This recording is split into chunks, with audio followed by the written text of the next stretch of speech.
what episode of this educational series is. But the important thing is that we've been trying at least to do this every week. We missed a couple weeks, but the important thing is that we are back on it. Okay. Um, I hope you guys can hear me well. I hope you guys can see the screen. My name is Enzo. I'm a digital consultant here at Opulent Digital Specialists. We specialize in CAD CAM in general, right? Our main focus today is to talk about milling machines. We're not going to be talking about a specific brand or a specific mill. We're going to be talking more about what you should consider, what is important, and what are the general features that you have on a milling machine, right? Just doing a quick overview on the workflow, right? How the process works. It all starts with the prep, and then from the prep, you have two options here. You can either go the traditional way with impression, or you can jump right into an intraoral scan. If you do an impression, you also have the option of scanning the plaster model later on with a tabletop scanner or with even a intraoral scanner. Either way, if you scan the model or if you scan the patient directly, you are gonna go from scan to design, from design to milling, right? And this is what we're here to talk about today. We're here to talk about milling machines specifically, right? And when we talk about milling machines, there are two or three main groups, main types, call it whatever you want, right? You have the 4-axis, you have the 5-axis, and then you have wet, you have dry, and you have the hybrid ones, the wet and dry, right? I'm gonna dig dive deep into what are the difference, what for what indications each one have, but just have this in mind. You're either talking about a 4 or 5 axis, and you're either talking about a wet dry or wet and dry.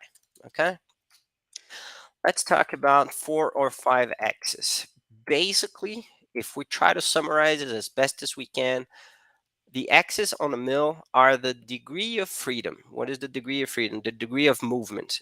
How many axes, how many ways you can turn your block, your disc, your whatever you're milling to reach specific places of the construction, right? And on your right here, you have just an example of how a 4-axis would look like. And on your left, you have an example of a 5-axis mill. So like I mentioned, axes are the directions that it moves. So if we look on the right, 4-axis, we have 3 axes on the bird, meaning that it goes left and right, up and down, back and forward. Okay. And you have the 4th axis, which rotates the holder, the thing that holds the disc, right? And now if we go on a 5-axis mill, we still have the burr going up and down, side to side, back and forward. We still have the blank rotating on its own axis. And we have this big arm here that allows you to move the blank. I don't know how to describe this movement, but you kind of can see what it's doing there, right? And okay, but why? Why should you consider a 5-axis mill? Why should you consider a 4-axis mill? What is the big difference between those two, right? And the big difference is going to be when you have bigger cases. So on a 4-axis mill, a case like the one you see on the picture here, when you compare, this is exactly the same case, right? The same STL, same software, same design, same everything. The only difference is that one was milled on a 5-axis mill and the other was milled on a 4-axis mill. Look at the detailing on the detailing on the vestibular, right? You see that on a 4-axis mill, you can't get those nice details. You're gonna have to finish manually. Does that mean on a 4-axis mill, you're not able to mill a full arch like this? You can, but my personal opinion, you lose a little bit of the whole concept of going digital, right? So it's to have the minimal amount of handwork to finish up the case, right? So if we do a quick summary, right, on indications on type of cases that you can do with a 4-axis and with a 5-axis. On a 4-axis, you are going to be able to do crowns and bridges, inlays on lays, of course, single units, maybe up to 3-unit bridges. You should be cool, right? Now, if you want to go to bigger span cases, so if you want to go to screw retained bars, all on axis, angled screw channels, so if you want to have more complex cases, then you have to go with a 5-axis mill. And we showed you, we talked about why, right? This is why you should consider a 5-axis mill for bigger cases, because you need to have those, not that you need, but it makes your life much easier to have this level of finishing instead of this. All right.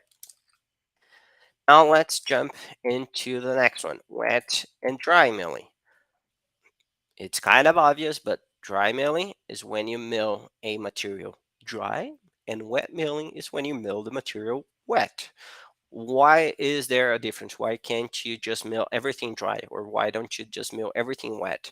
Because each material has its own characteristics. So, for example, if you want to mill Emax, the Emax block, it's really hard. If you try to mill it dry, it's going to create sparkles. It's going to probably burn your, not going to burn, but it's going to damage your burr really fast. That's why you need water. It's not water, it's a mix between water and a specific coolant to cool off the material and the burrs while it's milling.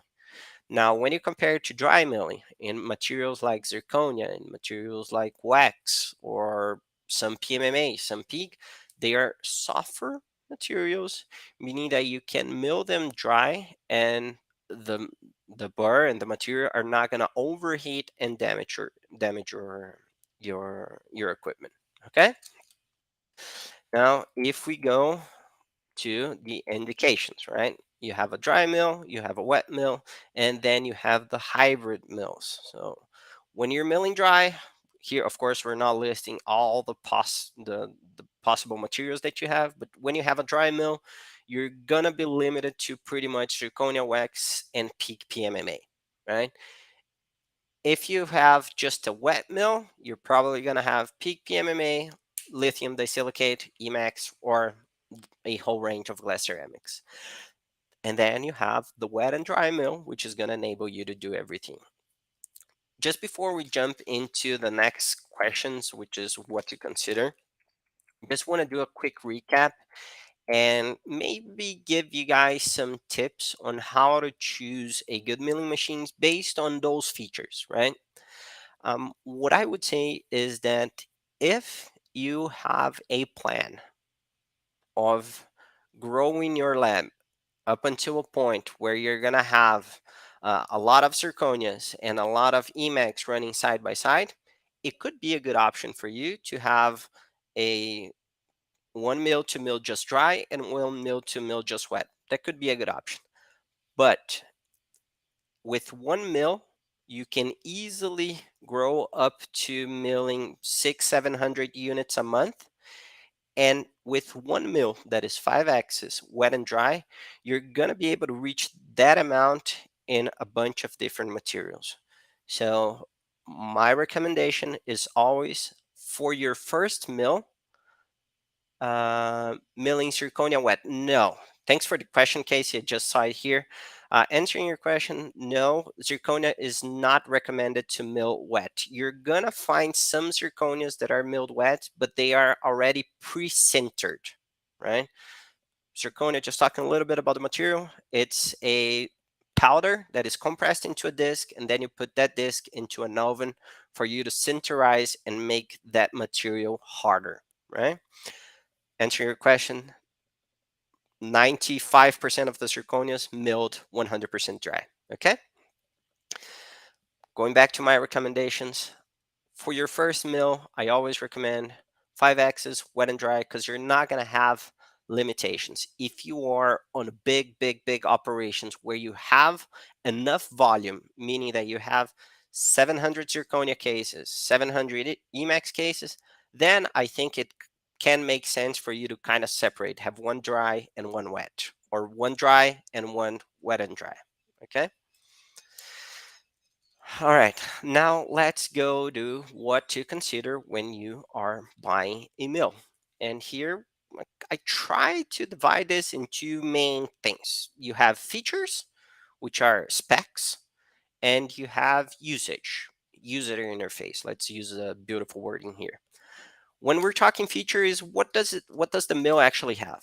Is it four? Is it five axis? Is it wet? Is it dry? Is it wet and dry? Right? You're gonna see that there are mills that have automatic disc changers, meaning that you can place 30 holders on a mill and the mill changes the holder automatically according to your case. Again, do you need an automatic disc changer? If you do, there are options. If you don't, there are cheaper options. Does it have automatic tool management system? What does that mean? You're milling, you're using burrs, right?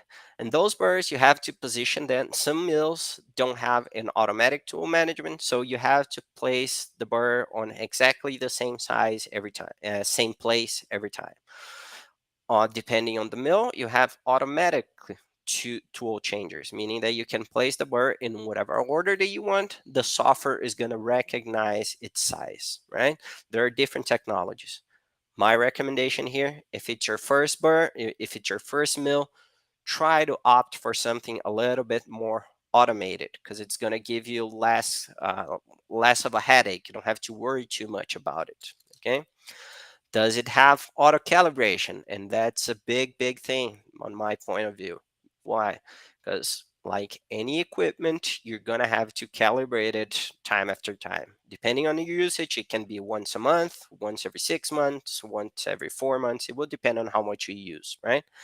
But does the mill have a calibration program? What does that mean? Do you have a program that you can just go there and click calibrate and it will calibrate without you having to do anything on it? There are mills that you have to do some manual work to get it calibrated. Again, my perspective here, if it's your first mill, if you're just getting started into digital, I would opt to spend a little bit more money and get something that is more automated, that's going to be less of a headache, and it's going to help your learning curve than trying to get what's cheapest. And at the end of the day, you're going to have to do a lot of manual work. You're going to have to learn how to handle a machine, right? Because if we're honest here, the main point of having a CAD CAM system in general, right? Whether if you have just a scanner and a printer, or if you have a scanner printer mill, if you have full system, half system, the idea is that it gives you more flexibility. It gives you more time. It gives you more productivity. So you have to, if you as a lab owner or if as a doctor have to be constantly dealing with the milling machine, I think you are not using it the right way. All right. Does it have an automatically cleaning cycle? What does that mean? You finish milling a zirconia, you're gonna have a lot of zirconia powder there. Does the mill have a cleaning cycle so you can go to your next material with the chamber a little bit cleaner? Um, does it have a webcam inside? Is that a big thing? I honestly don't think so, but it does help. It does help for you to watch the case, see if everything is going well. What is the spindle power? What is the spindle RPM? And then you can get into really techy, hard to understand questions. But basically, the spindle is the motor, right? It's the engine, is what makes the burr rotate and cuts the blank and mill the blank. And the RPM is the speed that this burr is rotating, that this motor can get to. What is that important? Why is that important? Depending on the material, you have advantages of having a higher power or a higher RPM. Do you have to worry about this as a dental tech or as a dentist considering a new mill? I would honestly say no. I would say that anything that is between 60,000 and 100,000 should be good. What about changing feed rate and spindle rate? Do some mill want to change these variables? Um, Thanks for the question again, Casey. This is not on the mill itself. This is going to be on the CAM software, Casey, meaning that you have a design software and then you have a CAM software. The CAM is whatever defines the strategy and sends the strategy to the mill, right? This flexibilities you're going to get in some CAM systems.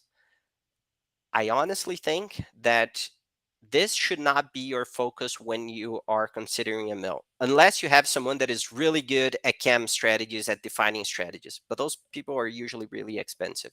So, to make it easier on you, I like the idea of having a software that is a little bit closed instead of having a 100% open, because then the feed rates and the spindle speed, they're always going to be predefined and you don't have to worry about them according to the material. While on other softwares, despite of having on the open softwares, you're going to have options to deal with that. You're going to have standards, but you can play with it a little bit. Okay. Again, my personal opinion, I like what it's easy to use. Compare what's easy and good compared to what is really good but difficult to use. I would go with easy and good with instead of really good and not so easy to use, right? And that's a perfect link to go to the usage part. How easy is it to use?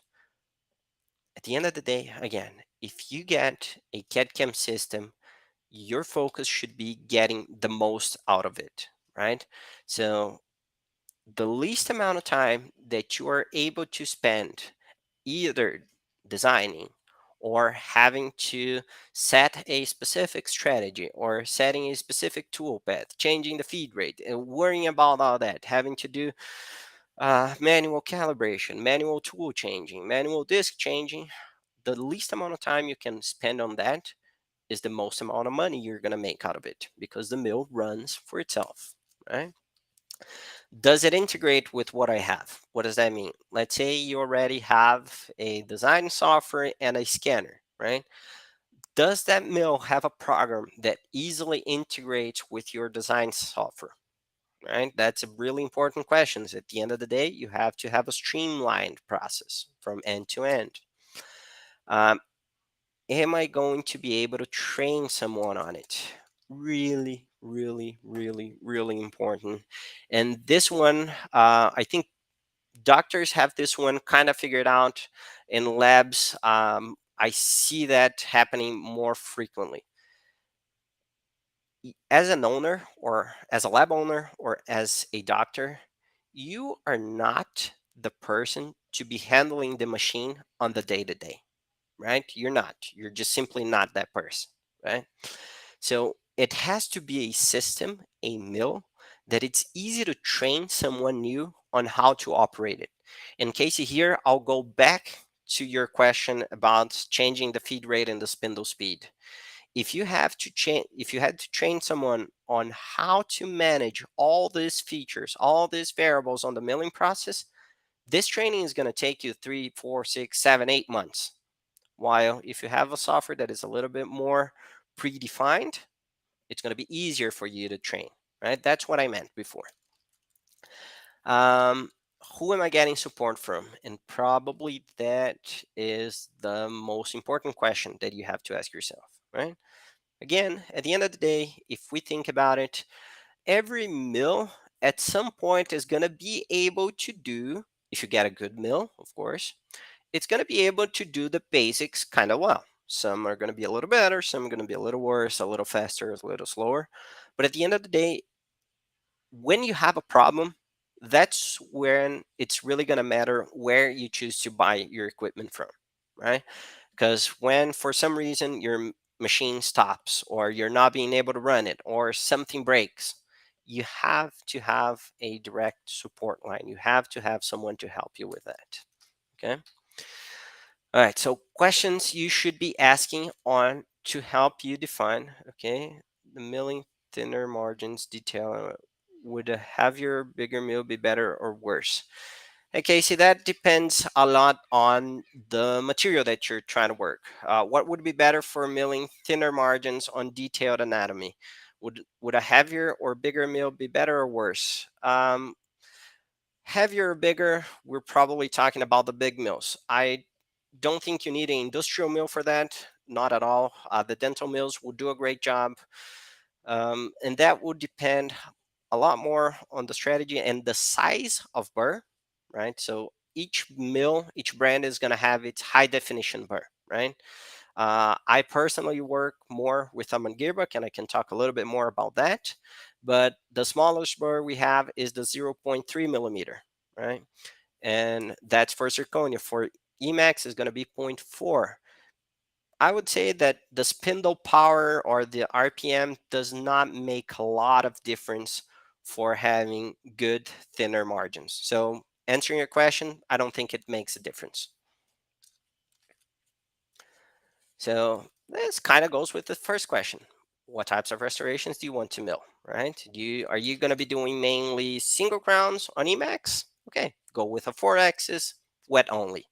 Do you want to do full arches and single crowns? Now you need a 5-axis, right? That's why you have to ask that question. What type of materials will you want to use? Zirconia, Emax, titanium. There are mills, for example, if you want to mill hard metals, then you need a higher power milling machine, right? So if you want to mill titanium, chrome, cobalt, you need a specific type. If you want to mill just Emax and zirconia, you're going to have another type. What systems are you already do you already have to integrate with the mill? What we talked about before. Are you using Exocad, 3Shape? There are mills that integrate easier with each one of those. Is the milling machine is the milling system open to software and materials? Open and closed software, we talked about it a little bit. Now let's talk about materials, right? There are some mills in the market that you are limited to using their own materials, right? The information you have to keep in mind is the universal size of a zirconia disc is 98 millimeters. So if you want to have a milling machine that is able to receive any brand of material, it has to have a 98 millimeter holder, okay? And on the glass ceramics, the Emax blocks, you have an universal adapter. It's also the CEREC adapter is the universal one, all right? How many restorations do you plan to produce a month? This is going back to my question, to what I said before. Are you a volume based? So are you milling 1,000 units? Then maybe it makes sense for you to have 2 mills instead of one big one. Are you a lab that doesn't have, or you're an office that doesn't have a lot of people that you want to heavily automate it? Maybe having one with disk changers and auto tool changers will be your thing, right? But that's always depends on how many cases you want to do and how many people you have to help you, right? How does the help desk work from the company you plan to purchase from? Again, this is probably your most important decision. It's not the brand you're buying from, it's not the spindle power, it's not the material, it's not any of those. Is who are you going to call when you have an issue, right? And I can say whatever I want. Holly here can say whatever she wants, but at the end of the day, what matters is that you do your research, you ask around, and ask about the support of the company you're buying from, right? Because that's what's going to help you at the end of the day. And who will be in charge of designing and milling? Again, who are you going to be training? Is this a high skilled or a low skilled person? Are you going to have a long time? Is this person someone that you are worried about leaving, or is this a person that is going to be with you for that forever? Because this is going to affect you a lot on which mill you have to you decide to purchase.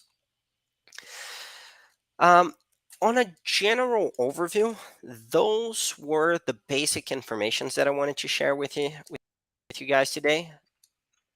My main goal was to give you guys at least a broad view on what are the options, and most importantly, what are the questions that you should be asking yourself when you decide to go for a mill, right?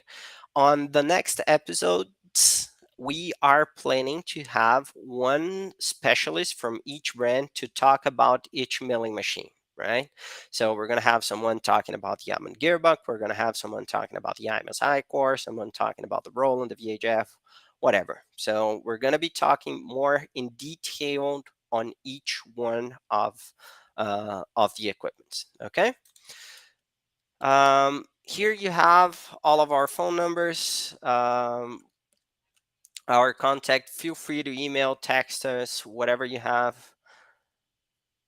What would support? Hey, Casey, I was going to ask if you have any questions. What would support 30,000 plus units a month?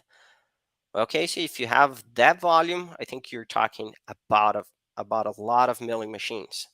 So for 30,000 units, let's say they're all zirconias, right? Just to make our math easier here, we would be talking at least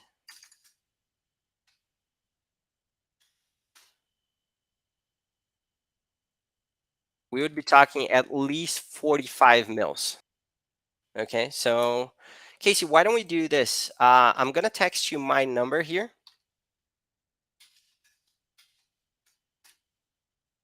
Just texted you my number, and we can keep this conversation between you and me because at that volume, I think we have a lot to talk about. Okay, feel free to text me on that number. All right, that is perfect. So if you guys don't have any further questions, I'm gonna be closing, and I hope to see you guys maybe not next week on the next one.